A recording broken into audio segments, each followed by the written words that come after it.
I'm Allison Langer. I'm Andrea Askowitz, and this is Writing Class Radio. You'll hear true personal stories and learn how to write your own stories. Together, we produce this podcast, which is equal parts heart and art. By heart, we mean the truth in a story. By art, we mean the craft of writing. No matter what's going on in our lives, writing class is where we tell the truth. It's where we work out our shit. There's no place in the world like writing class, and we want to bring you in. Today, we bring you the final story in our 7-part series called Our Abortion Stories. All these stories are meant to get you motivated and inspired to go out and vote yes on Amendment 4, which will bring abortion rights back to Florida. So about a month and a half ago, we did a live show in Miami featuring all 7 stories that you have heard in this series. All the stories are amazing. They're heartbreaking. They're beautiful. They're heartwarming. They are triumphant. And they cover all aspects of the abortion story and healthcare. We brought you one a week until the election, which is in 7 days on November 5th, 2024. If you're listening after November 5th, please keep listening because the story you're about to hear is amazing and informative and brilliant, both in terms of content and craft, and all the stories in this series are. If you're just tuning into this series, please listen to episode 190 to learn about how our live show came to be. But I want to say really quickly that Rabbi Greengrass from Beth Am enlisted us. She said, we need a show about abortion stories. And what we did was we got 19 organizations, and those are all listed on episode 190, to bring out their people and to give money and to support the show. And we played in front of 386 people. That's how many tickets we sold. And it was a standing ovation, amazing crowd. Thank you for being there. If this is your first time listening to Writing Class Radio, please go to episode 1 and listen to Allison's story, because that is our origin story, and that tells you why we know that stories change lives. Today's story is by Nicole Walker, whose story tells us everything we need to know about why she writes and why she wrote the story. Back with Nicole's story after the break. We're back. I'm Allison Langer, and you're listening to Writing Class Radio. The next story does mention molestation and rape. Here's Nicole Walker reading her story. My abortion at 11 wasn't a choice. It was my life. On August 18th, 2022, 2 months after the Dobbs decision came down from the Supreme Court overturning Roe versus Wade, I wrote an essay for the New York Times. I predict that my 17-year-old daughter will become a doctor, I wrote. She knows everything about the gut biome, dopamine, and herniated discs. She does not look away at times others might. Like when my mother unexpectedly texted me pictures of a cyst she had removed from the back of her head, sitting bloody in a specimen cup. That's exactly what I would do, my daughter said. You have to show people. I don't mind looking at such things, though I would like a little warning. But here, I offer no warning, except to say that if not for the existence of Roe versus Wade when I got pregnant, that conversation with my daughter would not have happened. My family and I would not have our lives together at all. This is my story, and I ask you not to look away. In 1982, when I was 10 years old, a 14-year-old boy molested me. He was supposed to be babysitting me and my younger sisters. After the twins went to sleep, the babysitter and I sat on the couch watching MASH. He started caressing my arm, then my neck. Then he took off my shirt and my pants, then his clothes. He lay on top of me and had intercourse with me. I had a vague idea of what was happening.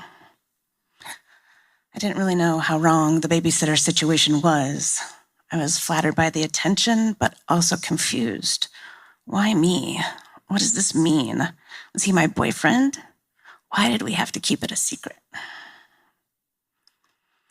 He continued to molest me for more than a year. I haven't always used the word molest. I felt too much guilt and complicity. I'm still prone to feeling both. I'm not sure if that's a product of the molestation or if it's just my personality or if the two can even be disentangled. When I was 11, he impregnated me. I use the active verb with me as a direct object intentionally. To get pregnant suggests he threw the baseball and I, knowing it was coming, caught it. I did not mean to catch anything, nor did I know how to avoid doing so. My mom, who was already worried that something was wrong with me, figured it out. "Are you pregnant?" she asked. How did she know? Maybe it was pure motherly intuition. In 1983, abortion was legal across the United States. I did not feel lucky to get an abortion. I felt like garbage. The babysitter did not have to go to the clinic. The babysitter was not shamed and shunned by our community. Most people didn't even know what he had done.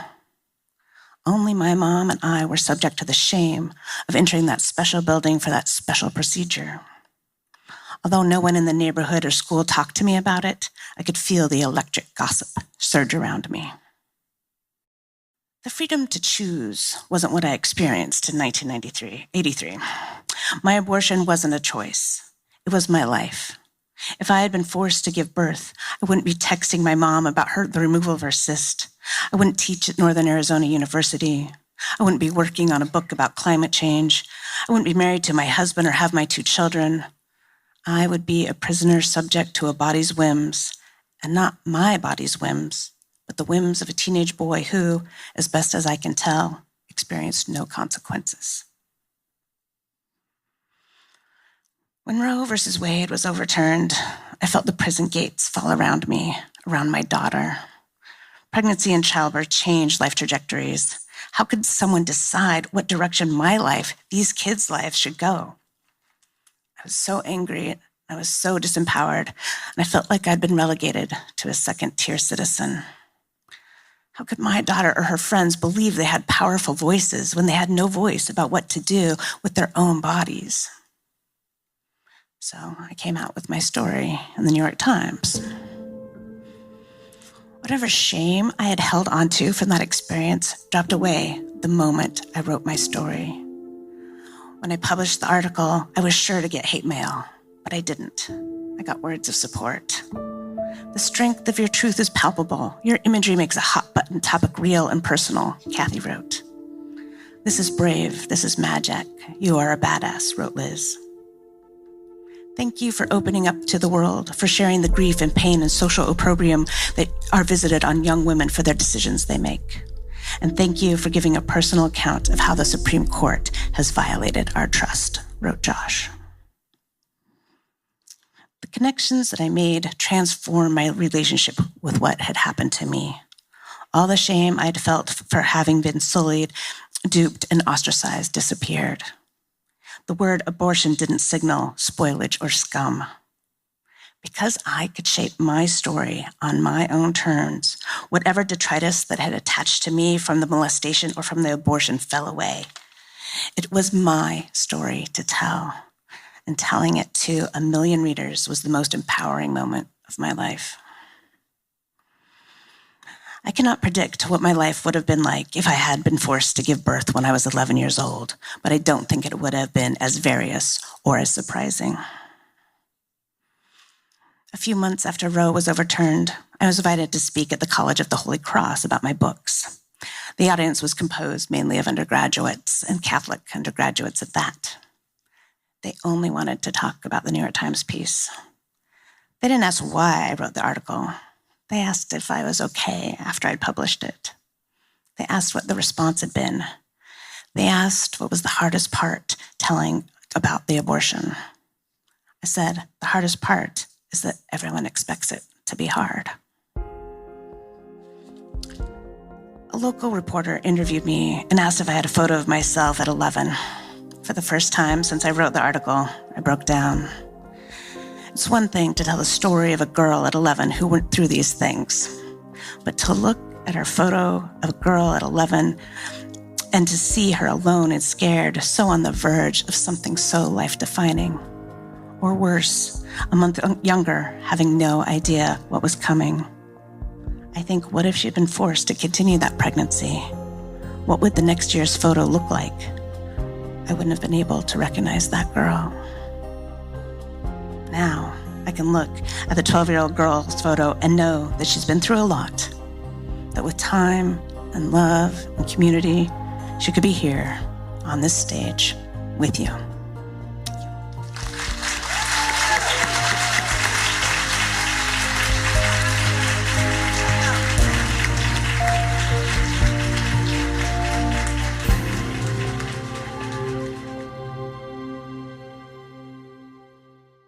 I think this is one of the best stories I've ever heard. Ever. I mean, like, we've heard it a million times now, and every time I am mesmerized. It's gorgeous. It's everything. I so appreciate it because it's everything that we do. It's about writing. It's about this situation. It's about making sense of this situation. She brings up trajectory a bunch of times. I heard it this time. It's this through line in the piece. She says at the beginning, like, she doesn't know who she would have been. Or before that, actually, she talks about how she wouldn't have been able to have this conversation with her mom or her daughter. And then that just keeps coming back. And that is brilliant storytelling, where this idea of trajectory comes back more than once. That's just one of the things that I thought was so gorgeous. I want to go through it from the beginning, but what do you think? Her voice and the way she sees the world, her life. First of all, it's so healthy. That to me is why this story, one of the reasons why the story needs to be heard and passed around, because I feel like a lot of bad shit happens to everyone. It's the way we move forward after these things that really make us who we are. And we get the benefit of seeing her all these years later. Like when she says 1983, I'm like, Jesus, I was in high school, like dancing and trying to be cute and no idea of anything in the world. Like me having a baby at that time and trying to raise a kid. Holy shit. Uh-huh. And that was one of the things that she brought up later. Like her life wouldn't have been as varied or various and interesting. I know. God. And I will say that obviously there are plenty of people out in the world, people listening that have had babies young and they've managed. And I really hate how do you get through something like that when people say that about anything hard that happens? Because we do.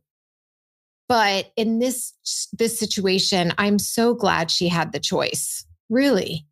Isn't it interesting how she said, and that's the name of the story, my abortion at 11 wasn't a choice. It was my life. And she says that in the middle of the piece. But right, I am also glad she had the choice.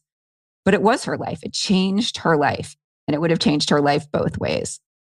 So we asked all the storytellers in our show why they write or why they wrote this story. And this whole essay answers that question. She wrote to take back the story, to take back the pain, to make it hers. And it sounds like it really worked. It sounds like when she got her story published, or even before she got it published, like just writing the story, the shame melted away. And then putting that story in front of a million people, like, what a coming out. And that people were like, oh my God, was it hard? And then she's supposed to yeah, it was so hard. The expectations for us as we move through life, it's okay if it's not hard. She did it and she feels good, but it's the expectations are often what guide us sometimes. And this narrator did not let expectations guide her. That line, the hardest part was everyone thinking that it was going to be hard. Though she did expect to get hate letters, but she didn't.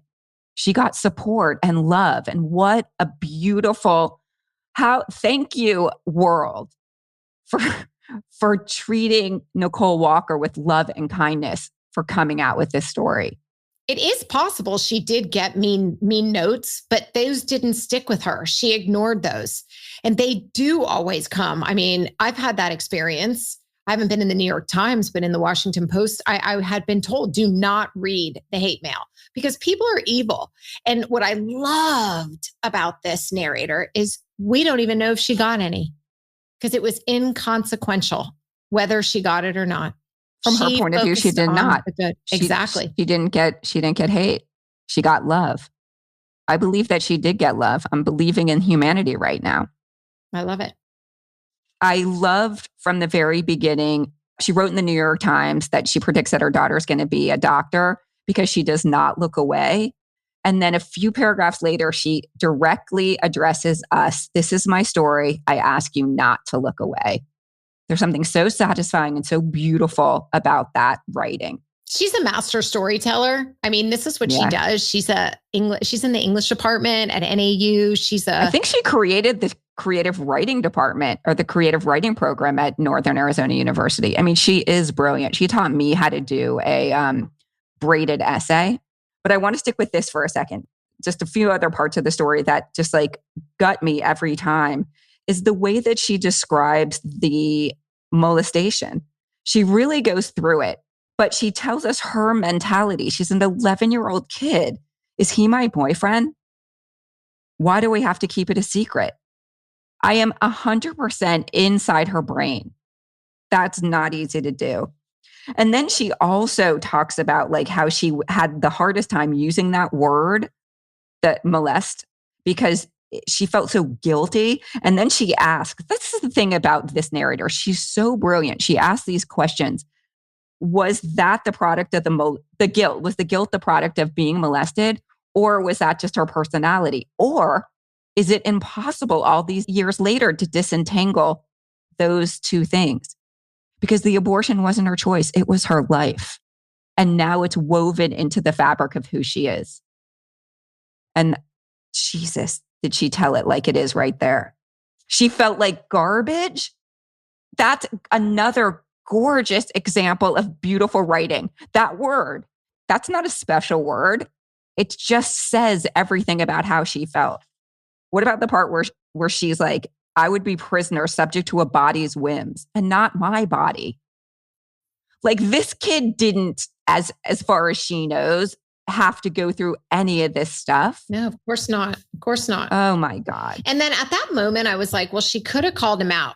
And just in case anybody else is thinking that, because yes, obviously the guy could have been arrested, but that in itself is a whole other nightmare for people who have been victimized. So for anyone out there that's saying that they should have done that, go fuck yourself, right? I don't know. I don't like that. I didn't even think about it, but it is possible that people would think like, why didn't they press charges? Why didn't the parents go after the kid or whatever? But I don't think it's part of this story, but I get your anger. So then she gets to the part about childbirth changes trajectories. And she'd already talked about her trajectory. And then the writing changed her trajectory emotionally. And then at the very end, she's like looking at herself. So it's sort of like adult Nicole is talking back or looking back at kid Nicole, that part, and seeing her at 11 and then 12. Yeah.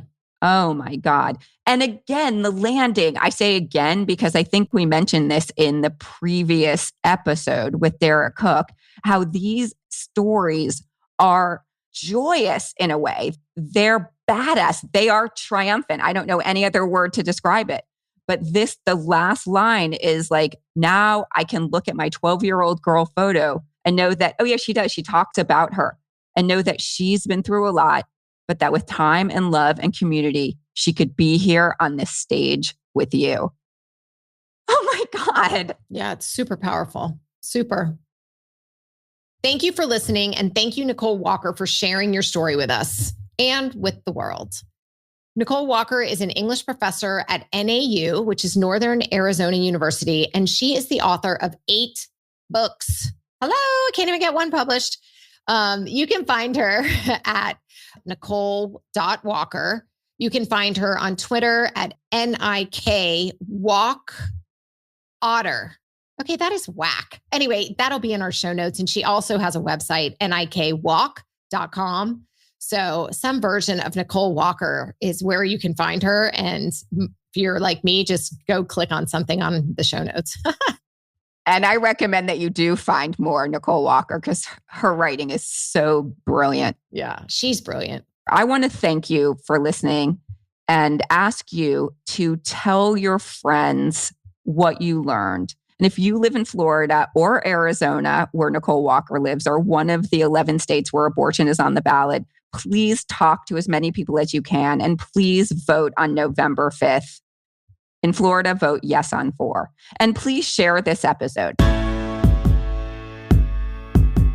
Writing Class Radio is hosted by me, Allison Langer. And me, Andrea Askowitz. Audio production by Matt Kundle, Evan Serminski, and Aidan Blassie at the Sound Off Media Company. Theme music is by Kenny Corrade. There's more writing class on our website, including stories we study, editing resources, video classes, writing retreats, and live online classes. If you want to write with us every week, or if you're a business owner, community activist, group that needs healing, entrepreneur, and you want to help your team write better, check out all the classes we offer on our website, writingclassradio.com. Join the community that comes together for instruction, an excuse to write, and the support from other writers. To learn more, go to our website or patreon.com/writingclassradio. A full list of our sponsors and a link to donate to Yes on 4 can be found in our show notes. A new episode in this series will drop every Wednesday until the election. There's no better way to understand ourselves and each other than by writing and sharing our story. Everyone has a story. What's yours? Produced and distributed by the Sound Off Media Company.